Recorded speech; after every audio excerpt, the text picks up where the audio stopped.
Hello everybody, my name is Legis, and this is a really quick introduction to the Gunship role-playing game. Now, Gunship is a sci-fi tabletop RPG. It aims to have combat that is really snappy and really interactive for the people that are playing it.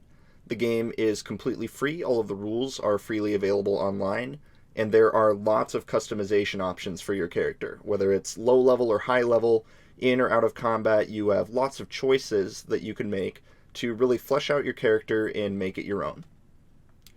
The first thing that you sort of need to know about getting started with Gunship is the skill system, and in particular how to make a skill check. So there are three main components to a skill check. There's a DC, which is a sort of target number. We'll get back to that later. There are modifiers, which modify the outcome of a check, and then there is a dice roll. Now, like many popular RPGs, the resolution mechanic for Gunship involves a 20-sided die, or D20. So when you're going to make a skill check, all you really have to do is roll a 20-sided die, add any modifiers that apply to the check, and then compare that result to the DC, or difficulty class, which is the number that you need to meet or beat in order to succeed on that check. So if the DC for a check is 20, as long as you got a 20 or higher between the die roll and the modifiers, then you succeeded. To sort of give you an example of what this looks like in actual play, say that the character that you're playing is attempting to use a starship's computer, and the computer just won't turn on. It seems like it's completely broken. The game master in that situation would tell the character that they need to make an electronics check if they want to try to fix that computer and get it working again.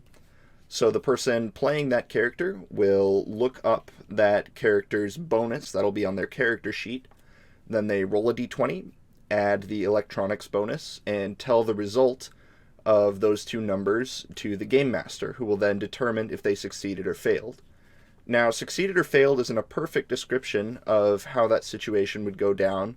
A lot of skill checks in Gunship and particular applications of those skills have what's called degrees of success and failure, where there's lots of different numbers that you can possibly get that determine how much you succeed or how much you fail at doing it. It's not just a binary pass-fail kind of system.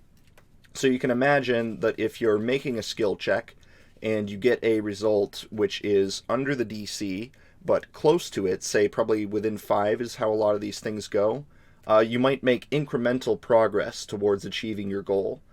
You wouldn't succeed outright because you failed on the skill check, but because you got close, maybe you make a little bit of progress. Maybe you get a bonus when you attempt the skill check next time. There's lots of little things that apply like that in Gunship when it's convenient and when it makes sense for the game that help to sort of liven things up and make it a lot more organic and adaptive. To learn more about Gunship, be sure to check out the other videos in this series, or take a look at the complete rules for the game on gunshipsrd.com.